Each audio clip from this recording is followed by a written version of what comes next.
I once worked as a direct care aide for a 65-year-old woman with a developmental disability. Her daughter, who was in her 40s, worked overnights, and she needed a caretaker with medical experience to watch her overnight.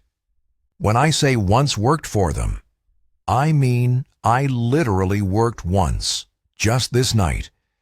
And you're about to hear why I never went back. The 65-year-old woman's name was Martha. Her daughter's name, who contacted me, was named Colleen. It's possible Colleen didn't have any other family to watch her and didn't want to or couldn't afford to put Martha in a nursing home. Or it was possible that she felt more comfortable hiring somebody with some form of experience to watch over her. At the time, I was already a direct care worker for 2 other women who suffered some forms of developmental disabilities, so I had experience. But nothing prepared me for that night. Colleen left for work. Earlier that day, I worked my first job, so I was really pushing my body to exhaustion, trying to make as much money as possible. Colleen had introduced Martha and I. Martha had given me a smile before Colleen brought her upstairs to her bedroom for the night. It was around 9 p.m. Colleen told me that Martha would sometimes walk around the house at night, acting confused, and I'd need to calm her down and bring her back to her room. She specifically addressed this not to be a form of sleepwalking when I asked. She said it's one of the symptoms of her mother's dementia. I told her to rest assured that I'd know how to handle it. I spent my time initially in the living room, catching up on my show. These jobs aren't super glamorous, and for the most part, it is a lot of sitting around. I heard footsteps from upstairs. I went to the stairway and looked up the stairs, then called Martha's name, asking if she needed anything. She didn't answer. I heard her footsteps go back to her room, and then the door closed. Maybe she went to the bathroom. I went back to the living room and watched some more TV. It was maybe an hour later that I got up to grab my sandwich that I brought from the fridge. As I left the kitchen with a plate and my sandwich to go back to the couch, I nearly had a heart attack and dropped the plate when I saw Martha standing at the doorway. Glass shattered everywhere. I apologized to her and asked if she was okay. She started yelling at me, "Who are you?" I reminded her who I am. I'm her direct care worker here to make sure she's okay. Everything she said at this point was in a loud scream. "Why are you here? I don't know you." Things of that nature. I reminded her that we had just met, and that her mother Colleen hired me to watch her in the house. This seemed to work for long enough for me to get her to come back upstairs with me and to her room. I brought her up a glass of water and some melatonin and clonazepam. I made sure she took both before going back downstairs. After a few hours, I was absolutely exhausted. I had to get a couple hours of shut-eye. There was a spare bedroom upstairs with a twin-size bed where Colleen said I could rest if needed. I felt like at this point, Martha was asleep for the night from the melatonin. I fell asleep within minutes, but I was asleep for only maybe an hour. I woke up to a sound from downstairs. It was this repeated slamming. Every 1 to 2 seconds, something from downstairs was being slammed. I jumped out of the bed. I had left the bedroom door open so that I'd hear anything if Martha got up, case in point right here. When I got to the stairs, I realized the slamming was coming from the kitchen. I walked down the stairs in as quick of a speed as I could, while still remaining quiet. Getting to the bottom, I peered around the opening to the kitchen, and what I saw was like a scene from a scary movie I'd seen before.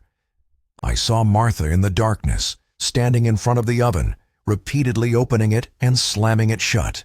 It was horrifying. When I say I saw Martha, I really only saw her silhouette. It was that dark in the kitchen. I said Martha really loudly, and she stopped, turned to her left at me, shut the oven door one final time, and started walking towards me, towards the stairs.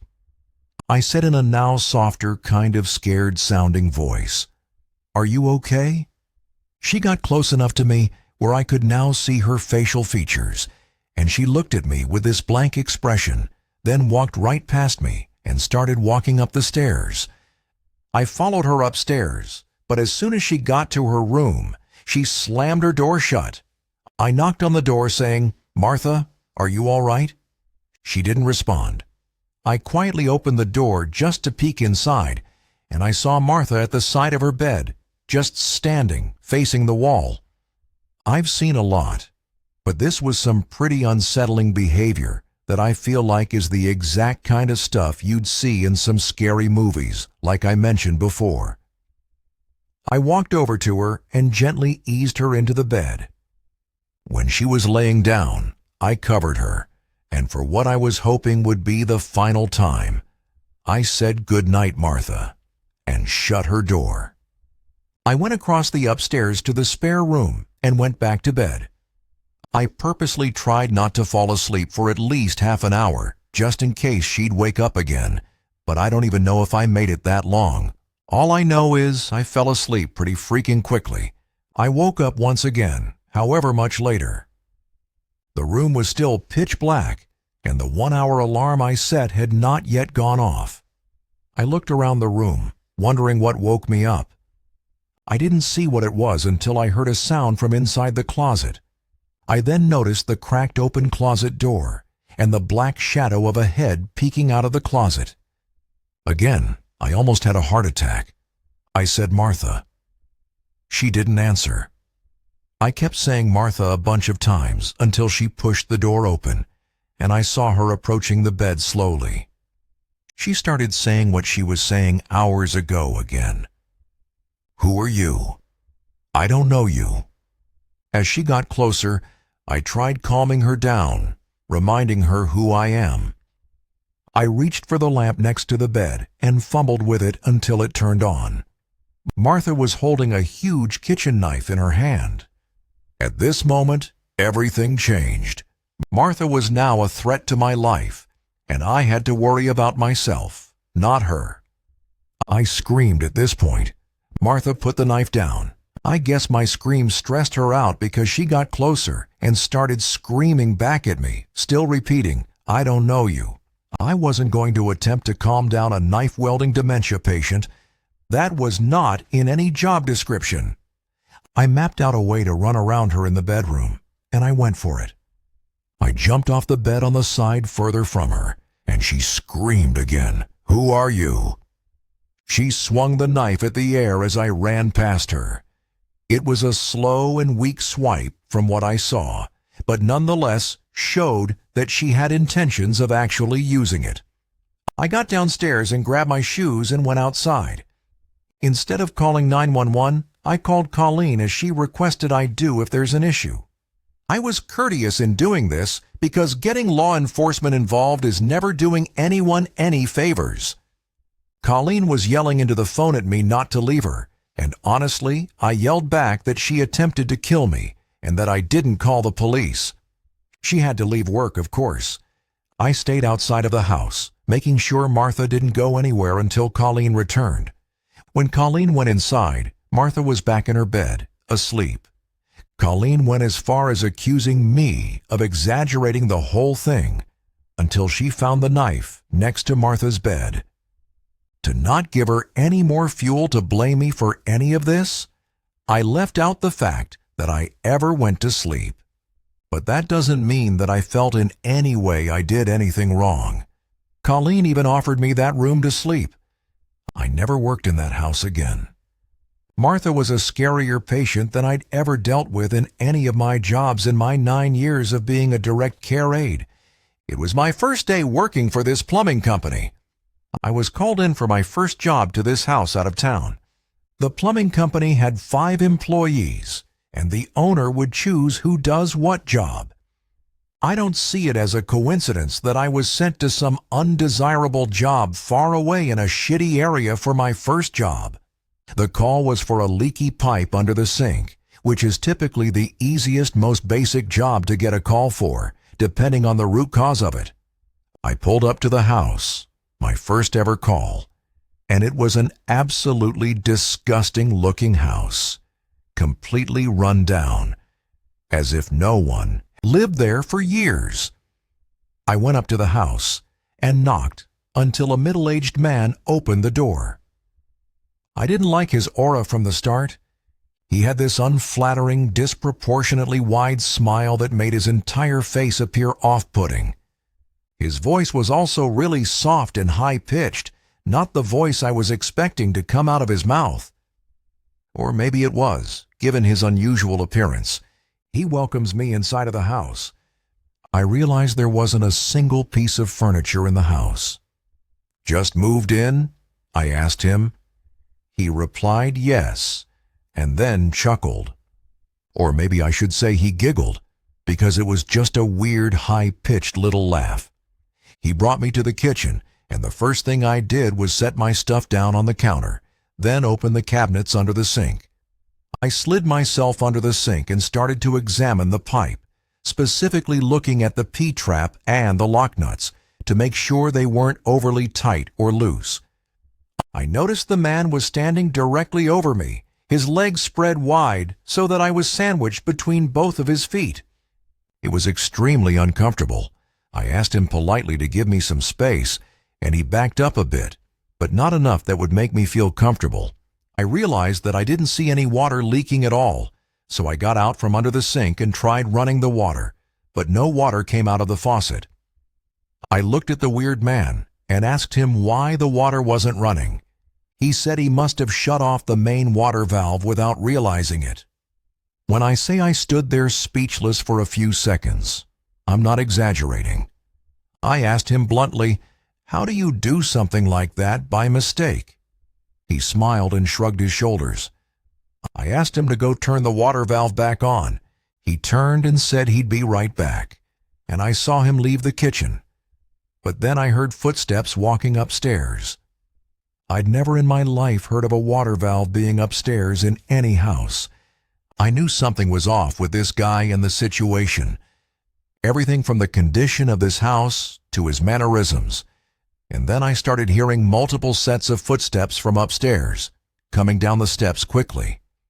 In a split second, I decided I was out of there. I grabbed my stuff and quickly walked out to the front door and to my van. I'm a pretty large and loud dude, so I'm not really intimidated very easily by people in a physical way. But there was something about that situation and that guy that told me that some shit was about to go down. I looked at the house for a second, and then I drove away. I called Dave, my boss, letting him know it was just some kind of prank, because that just sounded better than me saying I was scared of that guy. I did a few minutes worth of investigating and found out that that was just a vacant, abandoned house. I got the number that made the call for the alleged leaky pipe from Dave, and it turned out to be a voice over IP number, not even a real number.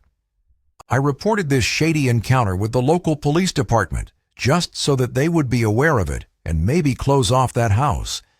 I've never had a reason to return to that sketchy part of town again. I only worked for that specific plumbing company for about a year.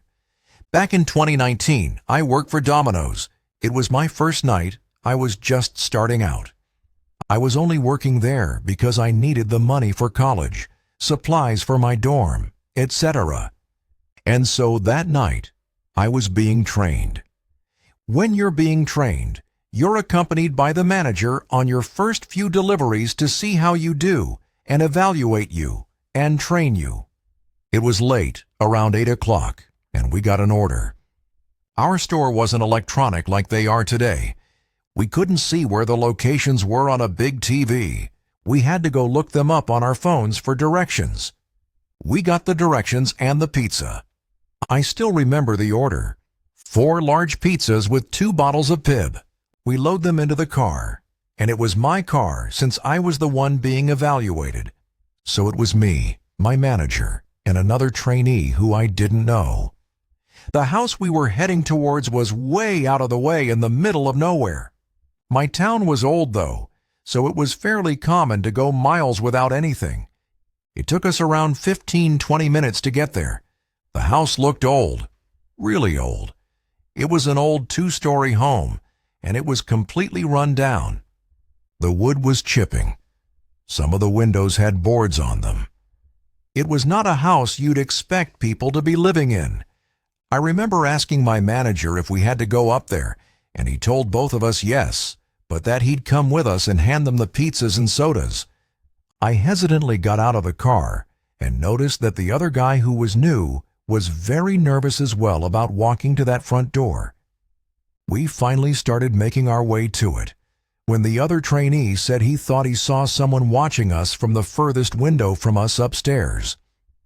Our manager told him he's just paranoid and that this shouldn't take more than a minute or two, making sure to tell us to stay calm and be nice.